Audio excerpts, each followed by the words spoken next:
Vamos ver. Ah, aqui, legal. Vamos alterar o idioma falado. Da outra vez eu não consegui fazer isso, mas beleza. Português Brasil, confirmar. Muito bem. Português Brasil, confirmando. Bom, beleza. Vamos aqui, deixa eu olhar. Ou então, gente, hoje nós vamos falar sobre este livro aqui, André Gorz.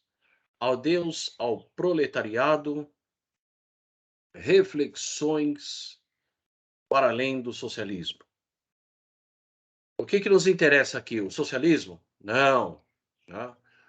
Nos interessa aqui o seguinte: Gorz é um francês, e neste livro ele vai falar sobre a entrada do toyotismo na França, em 1980. Então agora a gente já está chegando praticamente já vamos colocar assim, nos dias de hoje, para aquilo que a gente compreende o que está acontecendo conosco, tá? O que realmente vai acontecer com a sociedade. Então vamos lá. Prefácio a presente edição. Claro que ele escreveu isso com uma intenção para a esquerda francesa e de todos os outros países também. Mas o que interessa aqui para nós não é as teses para a esquerda futura. Mas antes de escrever teses para a esquerda futura, é preciso entender o que ele escreveu sobre a entrada do toyotismo na França, para que a gente entenda o que ocorreu a partir dos anos 90 no Brasil, e mais precisamente a partir de 2000, na virada do século. O Brasil entra no toyotismo no final do século XX e início do século XXI. Vamos colocar assim, 1996, 2000 e por aí vai. Tá? Então vamos lá, acompanha aqui comigo. Nove teses para uma esquerda futura. Este livro é um ensaio no sentido próprio do termo. Então é um ensaio. Tenta descobrir orientações e temas em torno dos quais poderia renascer uma esquerda portadora de futuro, não de nostalgia. Não pretende ter a resposta para todas as questões que levanta. Então, o que nos interessa são as questões que ele levanta. O resto, esquece. Tá bom? Então vamos lá. Primeiro, das nove teses. O tema central é a liberdade do tempo e a abolição do trabalho. Esse tema é tão antigo quanto o próprio trabalho. Bom, se a gente olhar para tempos passados, lá na antiguidade e tudo mais, todo mundo queria ter mais tempo para poder conseguir tocar sua vida, fazer outras coisas. Então, por aí, a primeira coisa que se conseguiu fazer, que os antigos fizeram, foi criar um regime escravista. Mas hoje, nós temos máquinas. Então, o tema central que ele está levantando é que agora nós temos tempo. Por outro lado, por que nós temos tempo? Porque o trabalho acabou. Então vamos lá, vamos entender isso. No sentido que entendemos atualmente, o trabalho nem sempre existiu. Atualmente, esse sentido atual. Apareceu com os capitalistas e os proletários. Atualmente designa uma atividade que se exerce, por conta de um terceiro, você trabalha para outro. Dois, em troca de um salário. Três, segundo formas e horários fixados por aquele que paga. Então você pode trabalhar na indústria, no comércio, ou nos serviços. Tá? 4. Visando fins que não são escolhidos por quem executa. Então aí depende. Existem pessoas que podem escolher uma profissão e outras que têm que se submeter a um processo de trabalho. O trabalhador agrícola da horticultura executa um trabalho. O mineiro que cultiva seu alho no quintal realiza uma atividade livre. Mineiro, professor? Que aí no caso não seria mineiro, seria um caseiro que cultiva seu alho no quintal de casa, realiza uma atividade livre. Então, enquanto um realiza um trabalho, porque ele é o quê? Um trabalhador agrícola, o outro é um passatempo. Então, trabalho que, como se sabe, vem de tripalho, nota de rodapé 1, aparelho dotado de 3 estacas, cujo acionamento torturava o operador, né? Depois vocês procurem saber aí com mais detalhes o que que é e vão achar isso bem terrível e vão entender por que que a palavra trabalho é associada a castigo, tortura, é mal visto, é, digamos assim, uma coisa enfadonha e chata. Por isso que eu passei para vocês aquele vídeo do ensino médio profissionalizante, por quê? Porque essa noção de trabalho precisa mudar. O trabalho não precisa ser uma coisa enfadonha, chata, torturante. Vamos lá. Hoje em dia designa praticamente apenas uma atividade assalariada. Os termos trabalho e emprego tornaram-se equivalentes. O trabalho não é mais uma coisa que se faz, mas algo que se tem. Olha só, hein? Você faz algum tipo de trabalho? Em outras palavras, já me perguntaram isso, professor, além de você dar aula, você trabalha? A gente tem que ouvir essas coisas, né? Ah, então, assim, veja só como a coisa mudou. Antigamente você falava que você fazia um trabalho, uma atividade, mas agora você tem trabalho. Fala-se procurar trabalho e arranjar trabalho, tanto quanto procurar emprego e arranjar emprego. Então, trabalho virou sinônimo de estar empregado, ou seja, você está dentro de alguma coisa e não realizar alguma coisa. Vamos lá. Continuando. Atividade obrigatória, heterodeterminada. Se vocês colocarem essa palavra heterodeterminada no dicionário, ela vai aparecer como derivação de heteroidentificada. Identificação por sexo. Então, divisão do sexual do trabalho. Homem, mulher. Atividade obrigatória, determinada para os homens e pelos homens. Heterônoma, igual para todo mundo. Ou seja, numa linha de produção, todo mundo é igual. O trabalho é percebido pela maioria dos que o procuram e dos que o têm como uma venda de tempo cujo objeto pouco importa. Ou seja, você trabalha, você gasta o seu tempo trabalhando e não importa com o quê. Mas vamos lá. Trabalha-se na Peugeot ou na Bolsac, não para fazer automóveis ou fazendas. Tem-se um bom ou mau trabalho através de, antes de mais nada, conforme o que se ganha. Ou seja, você vende o seu trabalho, certo? Mas o que você vai fazer não interessa. O que importa é, eu estou ganhando um salário. Então, tem-se um bom ou mau trabalho, antes de mais nada, conforme o que se ganha, certo? Então, ganho bem em tal trabalho, ganho mal. Só depois é que se pensa na natureza das tarefas e nas condições de sua realização. Pode-se ter um bom trabalho na indústria de armamentos ou um mau trabalho num centro de tratamento médico. Ou, em termos de Brasil, pode-se ter um bom trabalho traficando e um mau trabalho, tá, trabalhando como telemarketing.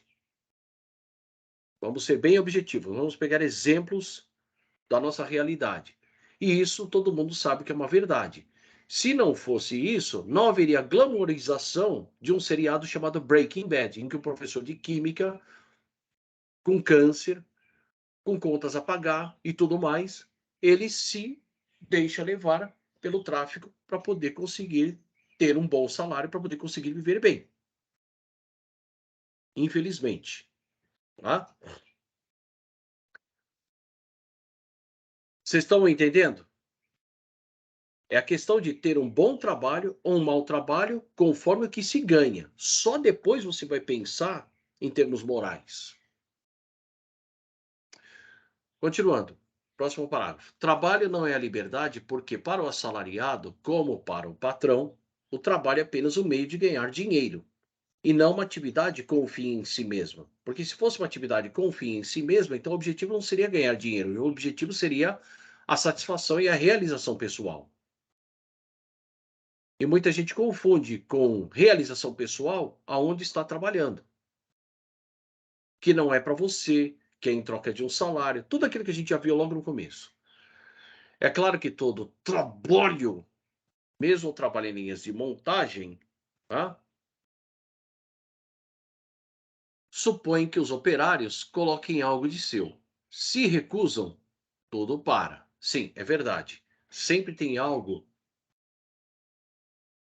que você coloca no seu trabalho. Por exemplo, arrumar a sala de aula naquele jeito que eu arrumo a sala de aula é colocar algo meu no trabalho, certo? Mas eu não sou livre. Vamos lá, vamos continuar. Mas essa liberdade necessária ao funcionamento da oficina é, ao mesmo tempo, negada. Ou seja, eu sou livre para poder trabalhar aonde me convém. Isso é, mediante um contrato. Então aí já começa a cercear a liberdade. Eu não sou tão livre assim. Eu trabalho num local onde eu tenho que cumprir regras, onde eu tenho que cumprir procedimentos. Então, a liberdade necessária ao funcionamento da oficina é ao mesmo tempo negada. Reprimida pela organização do trabalho, ou seja, porque existe uma organização, uma divisão, um processo, tudo aquilo que a gente viu lá na manufatura, o enquadramento.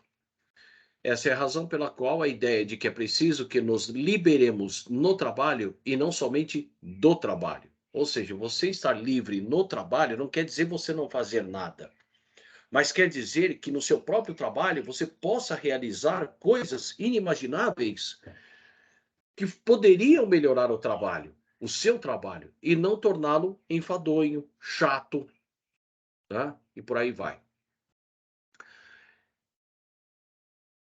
Do trabalho e não somente no trabalho, ou seja, no seu local de trabalho você poderia explorar as possibilidades.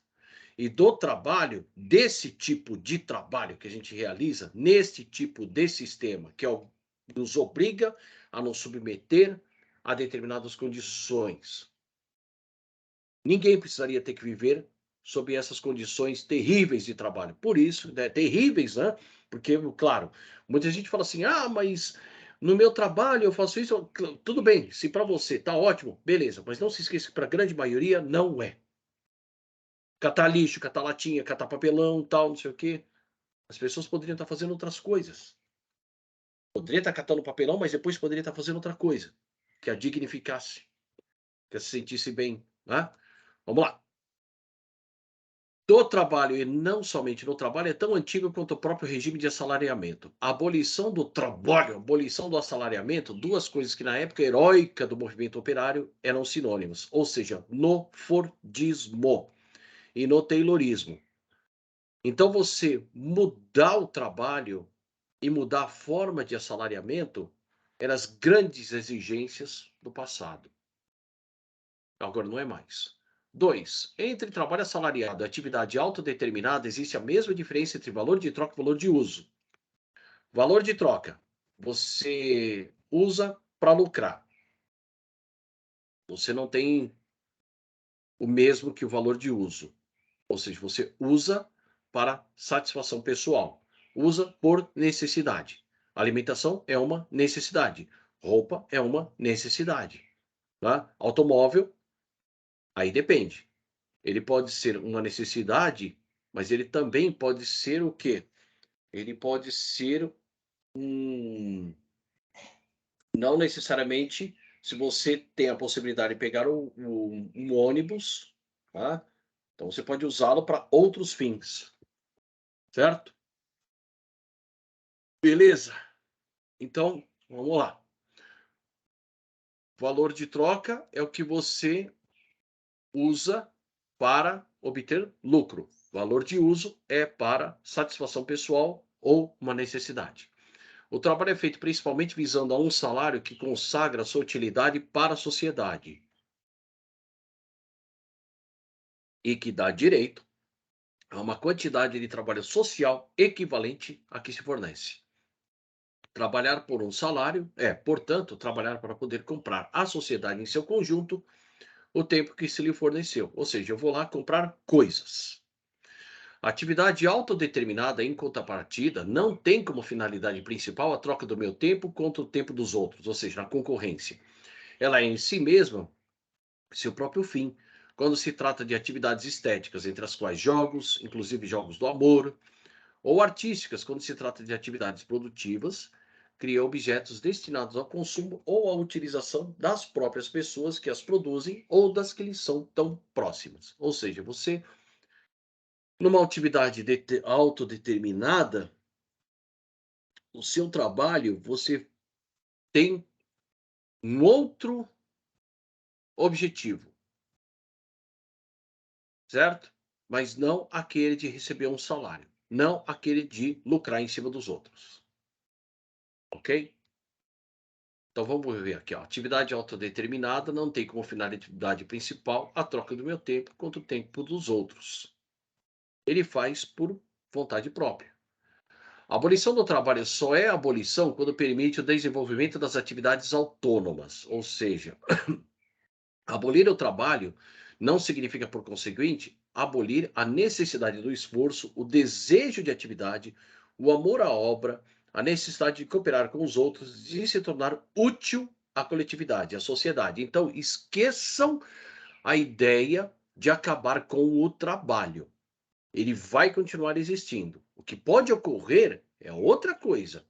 É você estar de saco cheio de ser enganado, de saco cheio de ter que ficar tendo que se submeter, porque você nasceu numa classe social ou sob condições sociais que você não consegue sair daquela classe social. Então aí você vai ver que tem pessoas que de repente elas se enchem de uma tal maneira que elas resolvem abraçar a miséria mesmo e dane-se do que tem que se submeter a essa situação e pagam um preço muito alto. Bom, ao contrário, a abolição do trabalho é apenas a supressão progressiva e que jamais será total da necessidade em que estamos de comprar nosso direito, praticamente sinônimo de direito ao salário, alienando nosso tempo, nossa vida. Então, abolir o trabalho e liberar o tempo para que os indivíduos possam se tornar senhores de seu corpo, do emprego que fazem de si mesmo, da escolha de suas próprias atividades, de seus objetivos, de suas obras, são exigências a que o direito à preguiça deu uma redução, infelizmente, reducionista. É isso que eu estava falando. Então, não é o direito à preguiça. Pensem, vamos entender isso aqui, tá? Deixa eu ler o resto então. A exigência de trabalhar menos não tem por sentido e por finalidade descansar mais, mas viver mais. O que quer dizer? Poder realizar por si mesmo muitas coisas que o dinheiro não pode comprar. E mesmo uma parte das coisas que ele atualmente compra. Nunca essa exigência foi tão atual. E por isso, um conjunto de razões que retroagem umas sobre as outras reforçam-se e se legitimam mutuamente. Então vamos lá. Para algumas pessoas que o trabalho vira uma tortura, essas pessoas simplesmente disseram não. E isso é muito importante por quê? Porque eu esqueci de falar isso no começo. O Gores escreveu esse livro em 1980 e hoje nós estamos vendo um fenômeno, principalmente nos Estados Unidos, que é a recusa ao trabalho.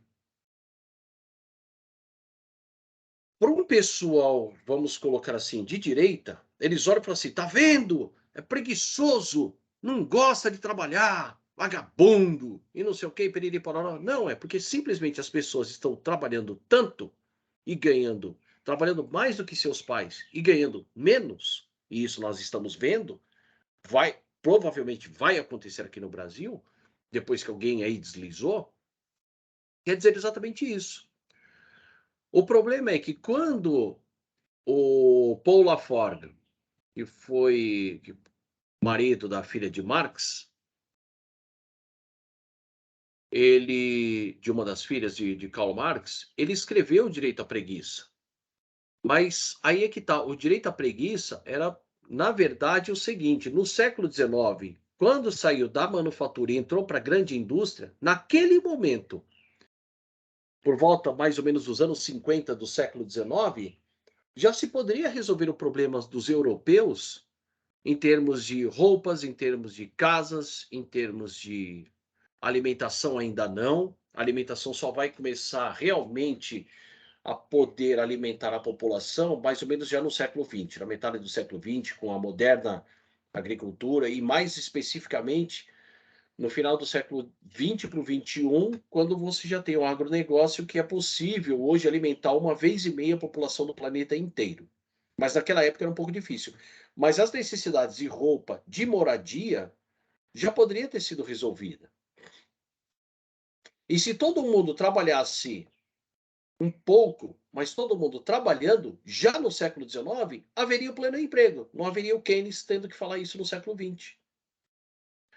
Então, o direito à preguiça que o Paul Lafargue coloca aí é no contexto do século XIX, em que não existiam legislações trabalhistas que faziam com que as pessoas trabalhassem até 18, 20 horas por dia. Por isso que ele vai falar em termos de direito à preguiça. E era um trabalho extremamente estafante, porque era um trabalho que a automação, gente, a automação era um sonho. Para vocês terem uma ideia, ah, a palavra robô, que é uma palavra que é polonesa, que vem de robota, que quer dizer escravo, só vai surgir no século XX. Então, quando você tem aí o direito à preguiça, é nesse contexto. Então, o Paul Lafargue vai falar de direito à preguiça, tal e tudo mais, para que as pessoas, porque afinal o trabalho já começa a ser extremamente torturante aí. Nós já vimos como isso é pela sociedade da disciplina, né? Disciplinar. Bom, então a exigência de trabalhar menos não tem por sentido e por finalidade descansar mais, mas viver mais. E isso é muito importante para nós hoje, por quê? Porque hoje, com a sociedade do cansaço, o que está ocorrendo? Nós estamos nos matando de trabalhar chegando ao burnout. Tá? 3. Vamos lá.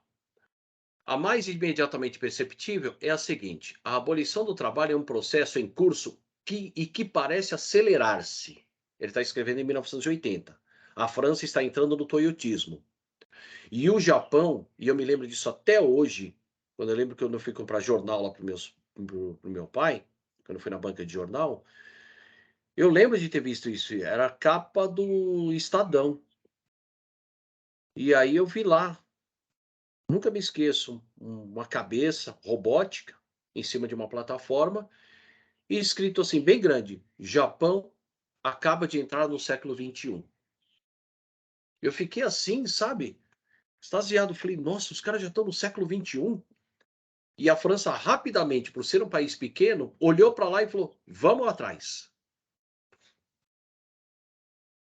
Então, a abolição do trabalho é um processo em curso e que parece acelerar-se. Eu vou repetir de novo: a abolição do trabalho. E que trabalho nós estamos vendo aqui no livro é sinônimo de emprego, é um processo em curso e que parece acelerar-se. Para cada um dos 3 principais países industrializados da Europa, Inglaterra, França e Alemanha, Europa Ocidental, institutos independentes de previsão econômica estimaram que a automatização irá suprimir, no espaço de 10 anos, entre 4 e 5 milhões de empregos, a menos que haja uma revisão profunda da duração do trabalho, ou seja, quanto tempo, das finalidades da atividade, já que agora a máquina vai fazer toda a produção, e de sua natureza, ou seja, qual é agora a natureza do trabalho. Então aí ele está falando em 1980 que no espaço de 10 anos, ou seja, até 1990, iria haver nesses 3 países europeus, França, Inglaterra e Alemanha, alguma coisa entre torno de 4 a 5 milhões de empregos. Bom, então vamos lá. Quando vocês estavam nascendo nos anos 90, eu estava na faculdade. E eu me lembro disso até hoje. Em 1994, quando o Fernando Henrique se elegeu presidente e tal e tudo mais, eu estava na aula de filosofia e eu lembro do meu professor falando assim: os franceses estão hoje com 6 milhões de desempregados. Eu quero ver, quando esse número chegar aqui no Brasil, o que os liberais vão falar. Então, isso a gente já conhece. Quando vocês nasceram, o Brasil tinha alguma coisa em torno de 13 milhões de desempregados. Com uma grande diferença. A França aí vai começar a dar o salto para a indústria 4.0. houve uma desindustrialização, ou melhor dizendo, houve uma atualização do processo produtivo francês. A França se preocupou muito com o meio ambiente e caminhou para uma indústria, digamos assim, mais limpa. E, ao mesmo tempo, ela automatizou suas fábricas. O Brasil automatizou algumas de suas fábricas, mas, em compensação, todas aquelas que tinham ainda pessoas trabalhando, ela simplesmente foi fechando, foi desindustrializando. E as poucas fábricas que sobraram, que estavam atreladas a todas as outras, fecharam agora recentemente, entre o governo Temer e o governo Bolsonaro. Então, ou seja, o Brasil não fez o que a França fez, caminhando para a indústria 4.0, que também a Inglaterra vai fazer, e a Alemanha nem precisa falar. Tá? Bom, aí continuando. Keynes está morto. No contexto da crise e da revolução tecnológica atuais, é rigorosamente impossível restabelecer o pleno emprego por um crescimento econômico quantitativo. Em outras palavras, é rigorosamente impossível restabelecer o pleno emprego por um crescimento econômico quantitativo, ou seja, é impossível o Plano Nacional de Desenvolvimento do Ciro Gomes. É impossível nós voltarmos ao nacional desenvolvimentismo dos anos 50. Lembrem-se, New Deal, novos objetivos nos Estados Unidos, Welfare State, Estado de Bem-Estar Social na Europa, nada mais é do que o keynesianismo, que é o quê? Pleno emprego e crescimento econômico. Nos países do terceiro mundo, isso ficou conhecido como desenvolvimentismo ou nacional desenvolvimentismo. México, Argentina, Chile, Brasil, Egito, aquele país lá do Saddam Hussein, Iraque, Irã, antes da Revolução Islâmica, do Khomeini, tá? Muito antes também da entrada do Reza Pahlavi, do rei, o Shah, né, que será deposto depois. E, claro, você tem uma espécie de nacional desenvolvimentismo à la União Soviética com Nikita Khrushchev, porque eles disseram não ao Plano Marshall dos Estados Unidos. E isso teve consequências gravíssimas para a União Soviética, porque ela se torna um país cada vez mais uma grande fábrica militar do que um país de fato socialista. E com Taylorismo e com o Fordismo ajustados à realidade deles. Certo? Eu vou ter que fechar aqui porque... Gente, se tiver escutando barulho de uma motosserra, vocês me avisem aí no chat, tá? Bom, então vamos lá. Deixa eu ver aqui. Tá? Só olhar aqui se de repente... Vamos lá. Keynes está morto. No contexto da crise da revolução tecnológica atuais, é rigorosamente impossível restabelecer o pleno emprego por um crescimento econômico quantitativo. A alternativa está entre duas formas de gerir a abolição do trabalho. A que leva a uma sociedade do desemprego, que é essa que a gente conhece, e a que leva a uma sociedade do tempo liberado, que é o que a gente precisa ter que entender. Tá? Deixa eu ver aqui, gente. Bom, vamos lá. A sociedade do desemprego é a que vem progressivamente se instalando sob nossos olhos. De um lado, uma massa crescente de desempregados permanentes. Isso nós estamos vendo no Brasil. E praticamente em todo o mundo. De outro, uma aristocracia de trabalhadores protegidos. Ou seja, aquelas pessoas que sobraram dentro de uma fábrica e que de repente vão ficar ali.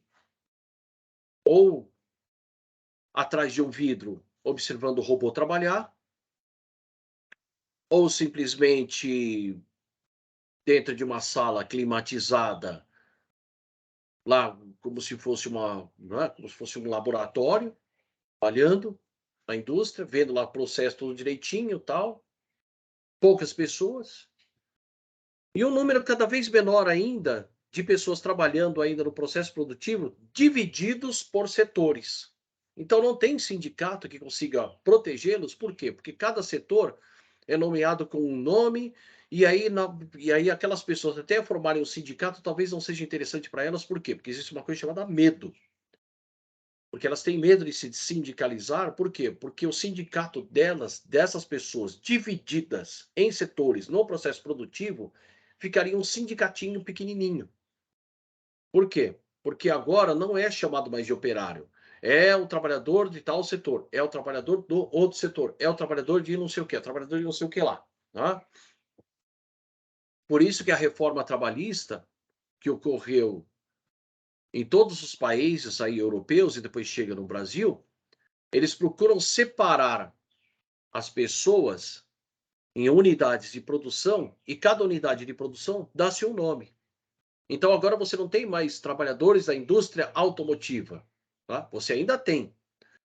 Mas aí os patrões falam assim: não, não representa.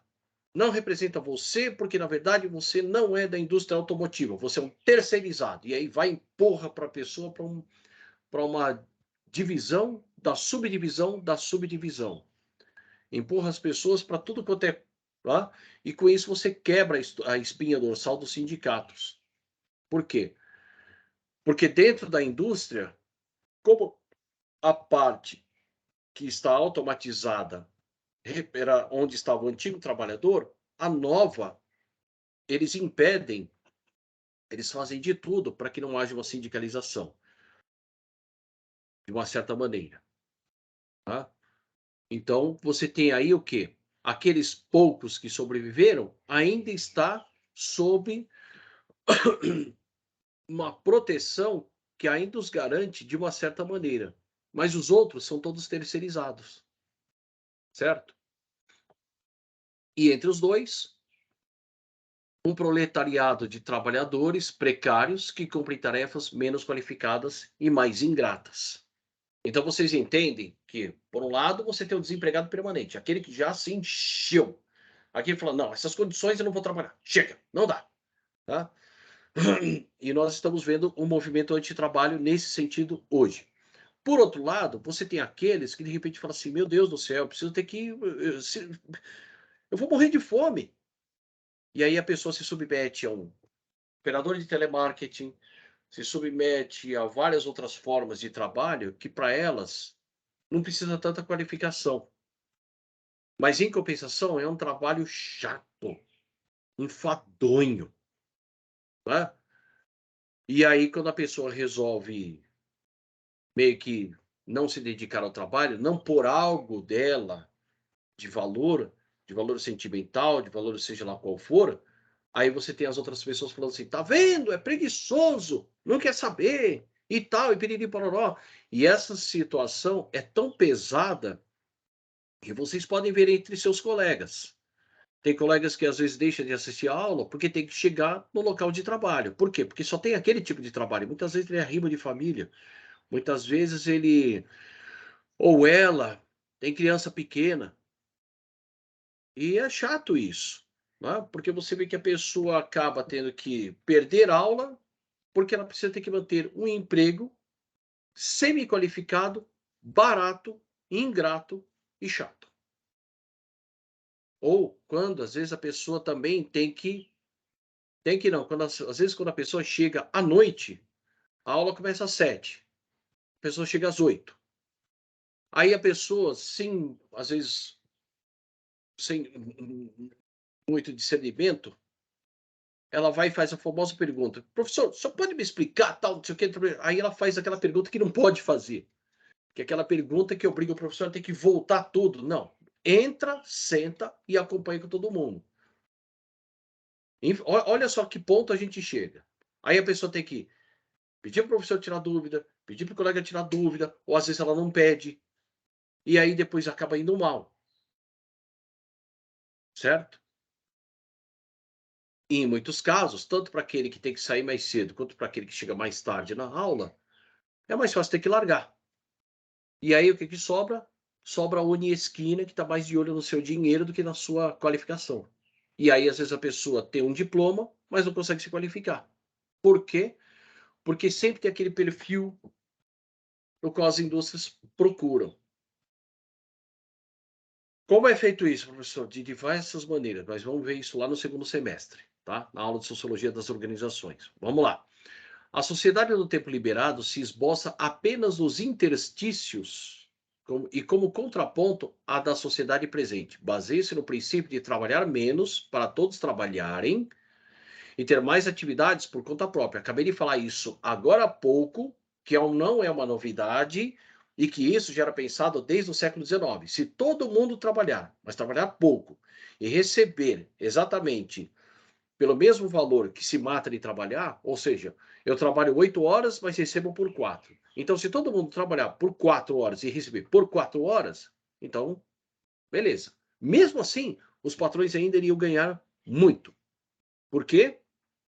Porque, afinal, é o seguinte, isso, Robert Owen, o chamado socialista utópico, já tinha feito exatamente nas suas indústrias no século XIX. Ele aumentou o nível do salário dos trabalhadores, ele viu o aumento da produtividade, ele viu que de repente eles rendiam mais, e aí começa essa história da creche ligada à empresa, da escola financiada pela empresa, do mercadinho financiado pela empresa, do contador da empresa que ajudava os seus trabalhadores a pagar suas contas e dava, inclusive, dinheiro para as mulheres, porque a mulher ficava em casa ali e tal e tudo mais. Nós vamos ver isso aí também, certo? Então não é nenhuma. Gente, nós podemos resolver o nosso problema ainda no capitalismo sem citar socialismo nenhum, já desde o século XIX. O Gore está reafirmando isso aí de novo. Tá? Então vamos lá. Baseie-se no princípio de. Cadê? Me perdi. Baseia-se no princípio de trabalhar menos aqui, para todos trabalharem e ter mais atividades por conta própria. Olha isso. Dito de outra maneira, o trabalho socialmente útil distribuído entre todos os que desejam trabalhar. Trabalho socialmente útil é aquele que a gente vive hoje, né? Com essa questão em troca de um salário. Tá? Então, o Ítalo está perguntando uma coisa aqui a respeito do salário básico universal. Nós vamos chegar nisso. Então, vamos lá. Então, se todos trabalharem menos, cadê? Aqui. Dito de outra maneira, o trabalho é socialmente útil, esse que a gente trabalha para criar valor de troca, distribuindo entre todos os que desejam trabalhar. Os que desejam trabalhar. Por que os que desejam trabalhar? Porque nós sabemos que existe uma parte da população que já se encheu dessa condição vil de trabalho e que prefere ficar na miséria do que ter que se submeter.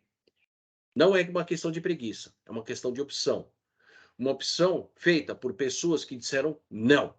E essas pessoas que dizem não também estão aumentando, principalmente nos Estados Unidos. Eles preferem um outro tipo de trabalho que eles ganham menos, mas eles podem ser um pouco mais, digamos, eu não diria felizes, mas um pouco mais menos torturados, menos explorados, menos açoitados. Ou seja, você ter, digamos, um carrinho de pipoca do que você ter que trabalhar com telemarketing. Ou você ter uma outra atividade que você possa fazer do que, de repente, você ter que se submeter a um processo de trabalho aviltante. Tá? Então, vamos lá. Entre todos que desejam trabalhar, deixa de ser ocupação exclusiva ou principal de cada um. A ocupação principal pode ser uma atividade ou um conjunto de atividades autodeterminadas, levado a efeito não por dinheiro, mas em razão do interesse, do prazer ou da vantagem que nela se possa encontrar. Certo? Então, uma atividade que de repente a pessoa fala assim: olha, eu gostaria de fazer isso. Certo? Por exemplo, vou lá pegar meu exemplo. Ontem foi minha posse no Conselho Participativo. Eu não ganho nada para isso. Mas eu acho muito importante, eu acho muito legal, por quê? Porque eu, pelo menos, eu começo a exercer as minhas atividades, o meu conhecimento como sociólogo, voltado para a sociedade, voltado para a cidade de São Paulo e voltado para a educação. Eu poderia receber alguma coisa por isso, certo? Poderia. Mas, enfim, é um trabalho voluntário. Quando a lógica mudar um pouco, quem sabe isso, né, melhora um pouco. Então, vamos lá. Tem pessoas, por exemplo, que gostam de cuidar de idosos, cuidadores de idosos. Tem pessoas, por exemplo, também, de novo, tá, que gostam de cuidar de crianças especiais, que gostam de conduzir um cavalo numa ecoterapia, ou pelo menos fazer segurança, porque se sente bem exatamente vendo que aquela criança teve um momento em que ela pôde estar dentro dela mesma, em que ela pôde exercer alguma atividade que a desse um pouco mais de qualidade de vida. Então é disso que nós estamos falando, certo?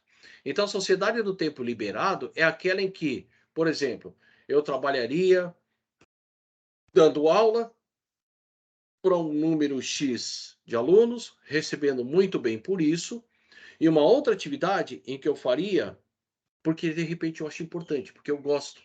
É a doação do meu tempo para outro. Mas, professor, você já não dá aula? Você já não faz? Sim, sim, certo? E poderia fazer outras atividades. Vamos lá, vamos lá.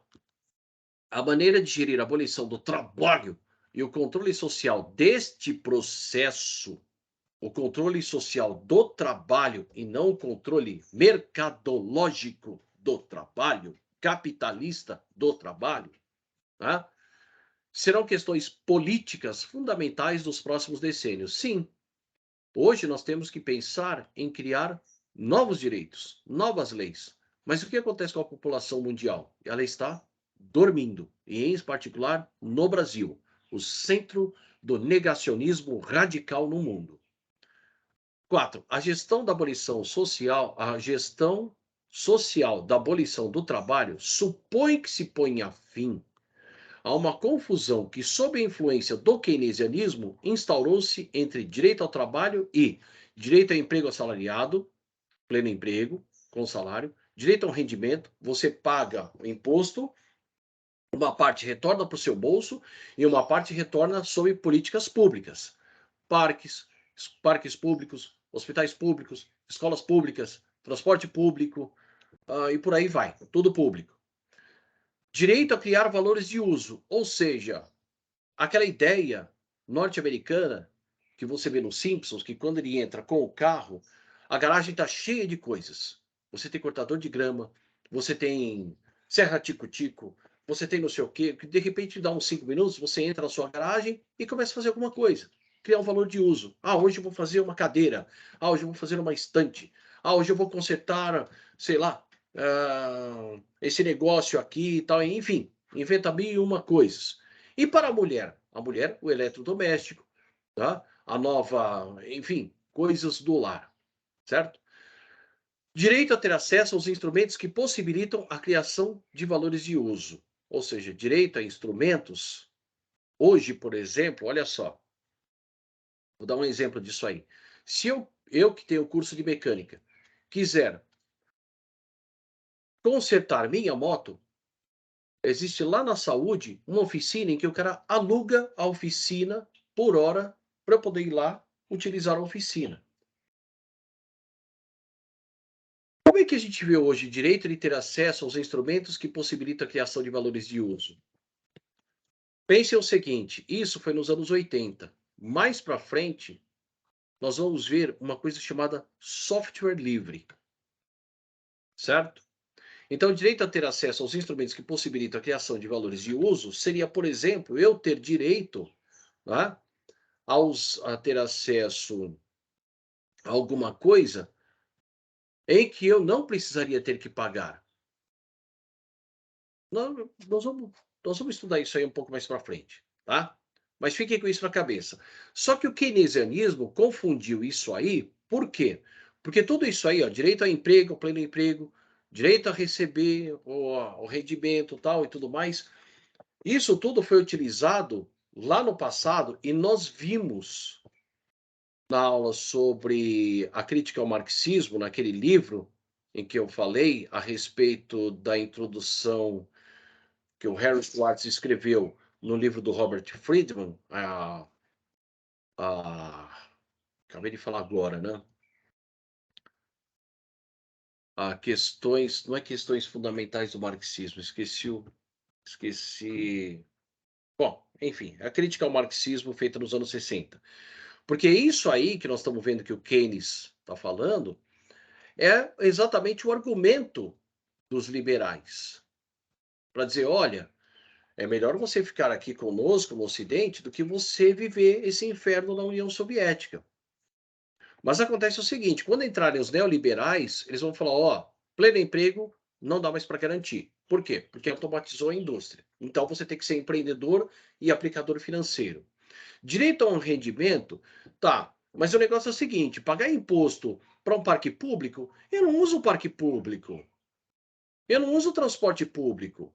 Eu não uso hospital público. Meus filhos não estão numa escola pública. Então por que eu tenho que pagar? E aí esse argumento começa a entrar cada vez mais forte a ponto de quebrar com essa estrutura de estado de bem-estar social para nós entrarmos nos anos 70 e aí começa o neoliberalismo, que é falar, olha, na boa, eu sou rico, eu não uso escola pública, eu não uso hospital público, portanto eu não quero pagar esse imposto.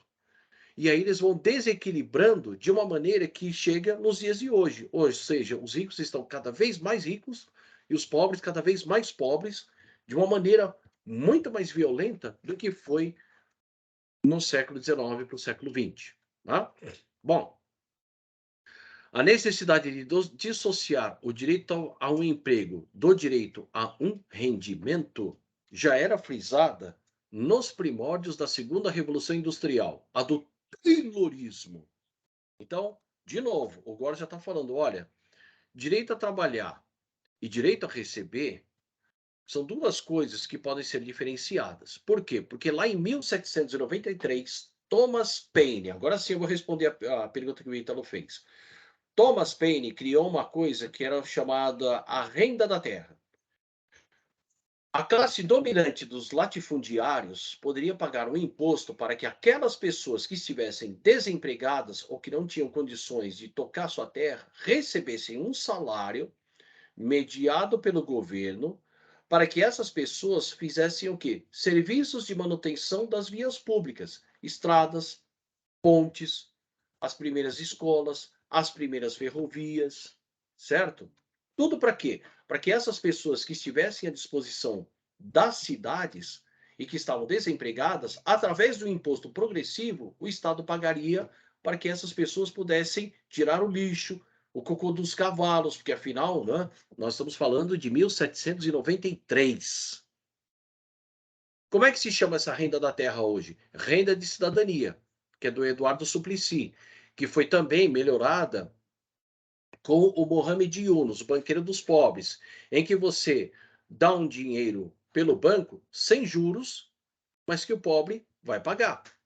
Então, com isso hoje, que inclusive está sendo feito em várias pequenas cidades dos Estados Unidos, por quê? Porque os Estados Unidos está caminhando sim para a sua indústria 4.0, mas eles deram uma marcha ré agora no governo Trump, reativando a indústria velha. Por isso que, de repente, o Trump ficou aí meio, né, às vistas, todo mundo falou, ele criou emprego. Não, ele não criou emprego. É como se, de repente, entrasse um novo governante que reabrisse as indústrias que foram fechadas por Paulo Guedes, certo? Mas isso não vai rolar no Brasil. Fechou, fechou mesmo, né? Lá nos Estados Unidos, a sede da Ford, da GM, da Chrysler, né? E várias outras lá, é uma história. Aqui é outra, certo? Bom, então o direito ao pleno emprego e direito ao rendimento já era frisado nos primórdios da segunda revolução industrial, a do Taylorismo, certo? Do Taylorismo, século XIX. Fordismo, século XX. Então a questão da renda já é anterior, certo? Tal como agora, naquela época, parecia que a diminuição do tempo de trabalho requerido para a produção do necessário exigia mecanismo de distribuição novos.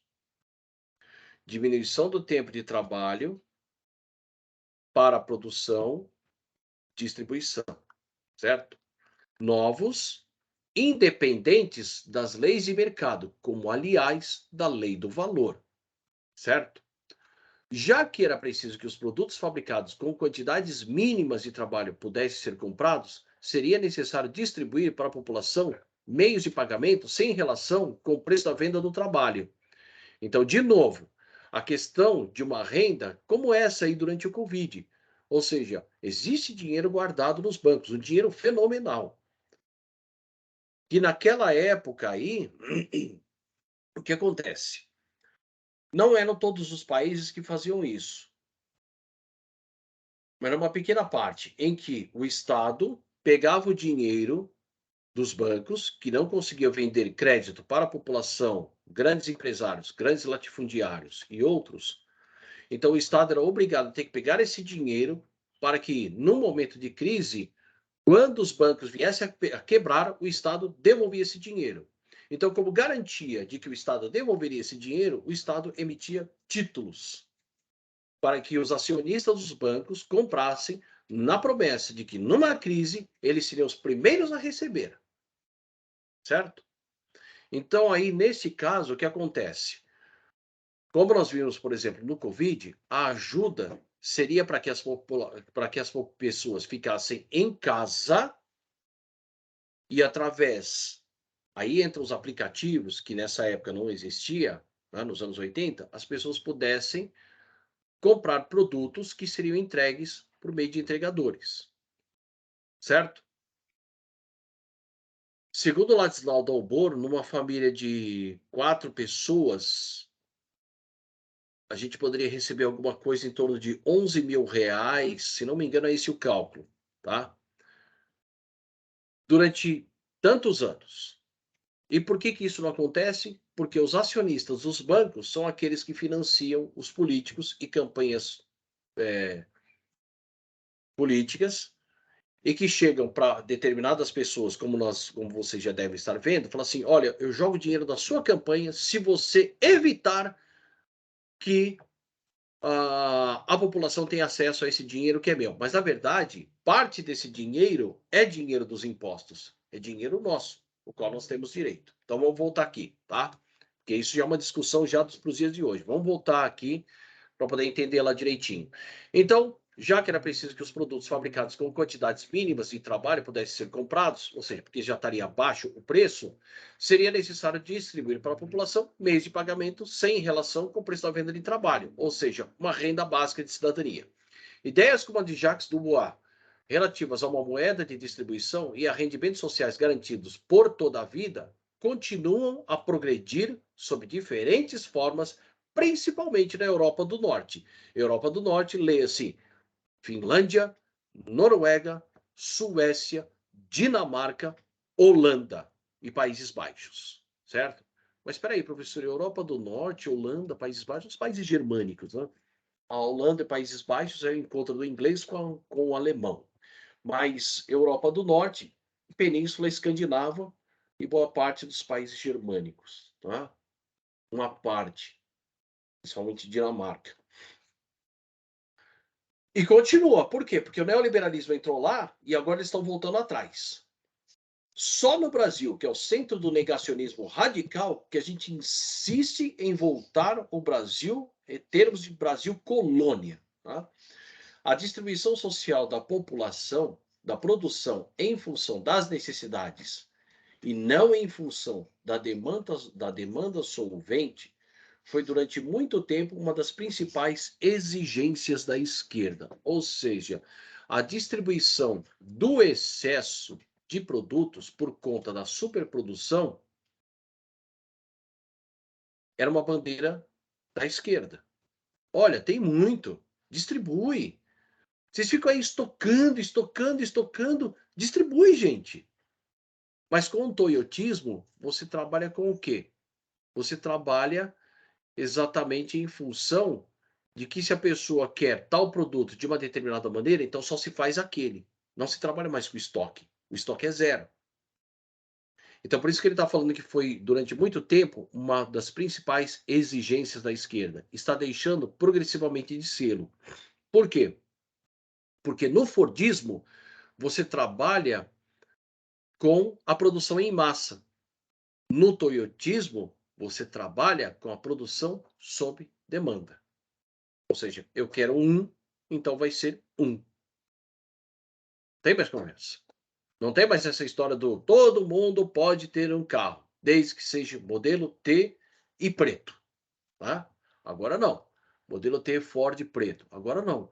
Se eu quiser um carro feito sob medida, por isso que esses programas aí de automóveis nos Estados Unidos pegam. Por quê? Porque cada oficina de esquina você tem instrumentos, que é o que ele fala aí que possibilita a criação de valor de uso, mas que no final das contas vira valor de troca. Ou seja, você quer ser empreendedor? Estados Unidos é o rei do empreendedorismo, porque lá o governo te ajuda. Mas mesmo assim, lá eles estão com um problema muito grande. Por quê? Porque nem todo mundo é empreendedor. Isso vale tanto aqui quanto lá, em qualquer lugar do mundo. Tá? Vamos lá. Por si mesma, com efeito, não pode levar senão a que o Estado assuma total responsabilidade pelos indivíduos. O direito a um rendimento social ou salário social só abole parcialmente o trabalho forçado assalariado, em favor de um assalariamento sem trabalho. Substitui ou completa, segundo o caso, a exploração pela assistência. Tá? Substitui a exploração pela assistência quando você tem ali, no caso, aquelas pessoas que falam assim: não, chega, eu não quero mais trabalhar. Não dá mais. Não aguento. É insuportável viver essa vida. Eu só vivo para trabalhar. Desde quando eu nasci, eu só trabalho. Então agora o Estado tem que me pagar. É um direito que essa pessoa tem. Só que aí cria-se um problema. Por quê? Porque do ponto de vista de quem está por cima da cocada, vai falar: olha aí, tá vendo? É preguiçoso. Não quer saber de trabalhar. Só quer saber de viver disso. Mas esse é um público bastante específico. Por outro lado, por exemplo, completa. Por quê?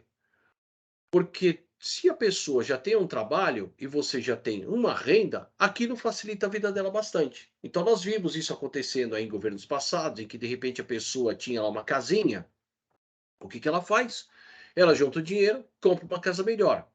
E aí ela se muda para lá. E o que ela faz com aquela casinha? Dá um tapa nela, melhora e põe para alugar. Valor de troca. Certo? Mas aí tem o seguinte, olha só.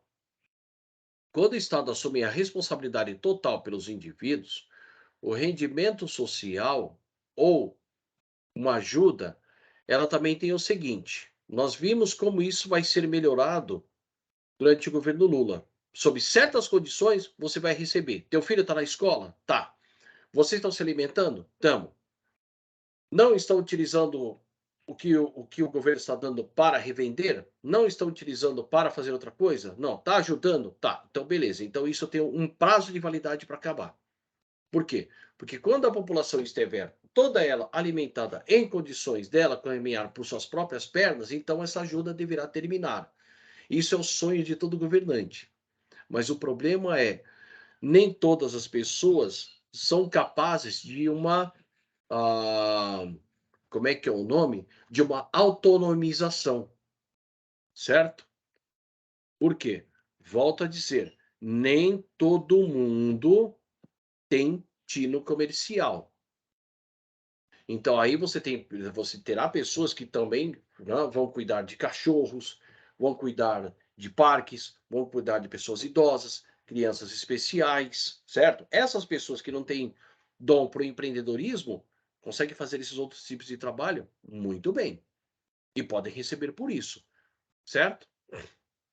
Já aquelas que de repente conseguiram caminhar por suas próprias pernas, então aí o governo chega e fala assim: bom, já que você está indo muito bem, então beleza, então vamos diminuir a ajuda, certo? Em favor daqueles que fazem esse trabalho social. Então vamos lá. O Estado assume o direito ao rendimento social, salário social, só abole parcialmente o trabalho forçado assalariado, ou seja, ele abole essa parte. Trabalho forçado, ou seja, não quero mais ser operador de telemarketing. Se virem aí com as novas tecnologias, cria um robô que conversa tal e tudo mais. Em favor de um assalariamento sem trabalho. Substitui num caso ou completa segundo outros, certo? A exploração pela assistência Aí depende, né? Pode substituir a exploração pela assistência, porque existe também isso, perpetuando a dependência, a impotência e a subordinação dos indivíduos com relação ao poder central. Então, o salário social, ele tem que ser realmente muito bem analisado, cada caso, para evitar exatamente a exploração pela assistência, a dependência ou clientelismo, tá? O paternalismo e clientelismo. Vamos lá. Essa subordinação só será superada se a autoprodução de valores de uso vier a se tornar a possibilidade real para todos, ou seja, quando as indústrias não estiverem sendo voltadas para a venda de produtos, e sim para a satisfação da sociedade ou para o bem comum. Então é isso que eu tenho falado várias vezes em sala de aula. Se nós mudarmos a equação de valor de troca para valor de uso, de venda para lucro, para a satisfação das pessoas, você muda o mundo, certo? Será menos com relação ao salário social do que com relação ao direito à autoprodução que se fará, no futuro, a clivagem ou divisão entre direita e esquerda. Será menos com relação ao salário social do que com relação ao direito à autoprodução que se fará no futuro a clivagem entre direita e esquerda. O direito à autoprodução é fundamentalmente o direito para cada comunidade de base de produzir ela mesma pelo menos uma parte dos bens e dos serviços que consome, sem que, para isso, tenha que vender seu trabalho aos detentores do meio de produção ou aos serviços de terceiros. Pois é, o que aconteceu? Daí, quando ele fala sobre a clivagem entre direita e esquerda, a esquerda, ela simplesmente, ao abandonar lá, como nós vimos, aquelas exigências, a esquerda caminhou praticamente para as ideias liberais. E os liberais pegaram exatamente essa ideia da esquerda de que cada comunidade de base pode produzir-se e bancarizou a comunidade, a antiga favela. Ou seja, você vende crédito com juro. Em vez de você vender crédito sem juros, porque aí ele consegue pagar, não, você vende créditos com juros. E aí você vai para a comunidade, antiga favela, com ideias de empreendedorismo para fazer o quê? Para você produzir bens e serviços, mas aí o que, que acontece? Não aos detentores dos meios de produção através de uma plataforma ou serviços de terceiros. Ou seja, você cria uma empresa, mas aí nessa empresa você é obrigado a ter que ter pessoas, e aí você vai ter que, para poder ganhar dinheiro, vai ter que explorá-las pagando um mau salário. O que aconteceu? A direita roubou a pauta da esquerda. Então, o que era para ser aí, ó, direito à autoprodução, para cada comunidade de base, de produzir uma parte dos bens e do serviço que ela mesma consome e ela mesma sair da pobreza, não. Você agora cria bens e serviços para, no final das contas, você reproduzir agora em nível micro a exploração que existia para toda a sociedade durante o Fordismo, certo? Então, o direito à autoprodução supõe o direito de acesso aos instrumentos de trabalho e a convivencialidade destes. Olha lá, nota de rodapé 3. Por oposição aos instrumentos programados, Ivan Illich chama de convivenciais os instrumentos que favorecem a aptidão de cada um a buscar seus objetivos segundo sua maneira própria inimitável. Isso, nos dias de hoje, por exemplo, é você ter, por exemplo, um TikTok, um Shorts do YouTube, um Reels do Instagram, mas que na verdade são instrumentos que convivem com os outros instrumentos de trabalho, de certa maneira, porém, o que acontece? Essas plataformas é de alguém, ela não é sua. Logo, você pode buscar os seus objetivos segundo sua própria maneira inimitável, porém, você gera valor para outro. Então vamos voltar aqui. O direito à autoprodução, ou seja, o direito de eu produzir, supõe o direito de acesso aos instrumentos de trabalho, Ou seja, eu teria acesso a instrumentos de trabalho. Vamos voltar lá na Idade Média, tá? O servo ele tinha os seus instrumentos de trabalho, mas quando ele tinha que usar os instrumentos da igreja e do senhor feudal, que o obrigava a ter que pagar por isso, já criava um problema. Então, hoje, o que acontece? Para nós termos o nosso direito a usar instrumentos de trabalho, que nós pudéssemos poder garantir o quê? Que nós não precisássemos ter que trabalhar feito loucos até o burnout. Percebe? Então, naquela época, lá nos anos 80, muito antes da internet, muito antes da computação, ele já fala aqui, ó, o direito à autoprodução supõe o direito aos acessos aos instrumentos de trabalho e a convivencialidade desses. É incompatível com monopólios industriais, comerciais ou profissionais, privados ou públicos, que é o que a gente vê hoje, um monopólio. Tem por consequência fazer a produção de mercadorias e a venda de trabalho em proveito da produção autônoma, fundada sobre a cooperação voluntária, a troca de serviço ou atividade pessoal. A autoprodução se desenvolverá em todos os domínios em que o valor de uso do tempo se revelar superior ao seu valor de troca. Ou seja, a autoprodução só vai rolar a partir do momento em que eu não tiver que ser obrigado a ter que vender. Ou seja, eu faço porque eu gosto. Eu faço porque é legal. E se eu quiser dar de presente para uma outra pessoa, eu dou. E ninguém tem nada com isso. Certo? Eu não preciso ter que ser obrigado a ter que vender as coisas, que é irritante também uma parte disso, do trabalho. Muita gente gosta de exercer uma atividade, um fazer, um labor, atividade laborativa, porque simplesmente ela gosta daquilo. Então nós temos que transformar o trabalho não numa coisa enfadonha, chata, obrigatória, que agora já está atingindo níveis escabrosos, mas numa coisa que seja legal.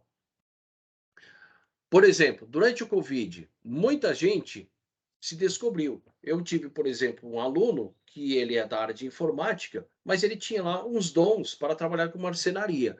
E ele resolveu fazer um armário para a filha dele.